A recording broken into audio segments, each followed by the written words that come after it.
corn shellers. First step in grinding corn in the mill was, of course, you had to plant corn, let it grow all summer, and it's harvested in the fall. And this type of corn you leave out in the field to dry on the stalk. Nowadays, a combine goes through the field and does all of this process in one pass. But in those days, you physically had to pick each individual ear. You had to husker shuck that ear and get the covering off of it, and then you had to shell it off the cob.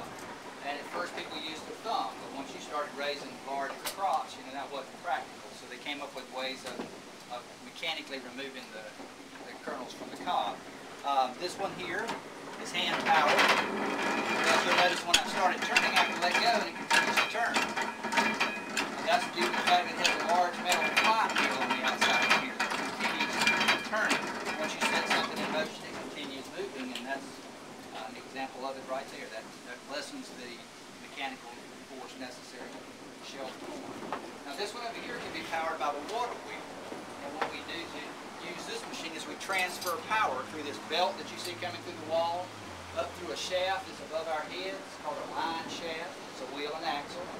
Long axle has wheels on it. If you care to look up through that opening, you can see a wheel turning up there.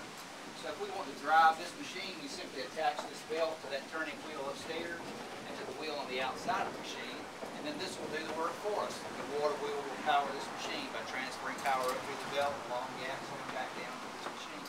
So that would save us the effort of shelling. Now, you usually shelled your corn before you came to the mill. There are corn shellers here, but typically you shelled your corn before you brought it here to be ground. If you will, form a line right here in front of me of 2x2s, and we're going to look through this hatchway at the drive train of the mill.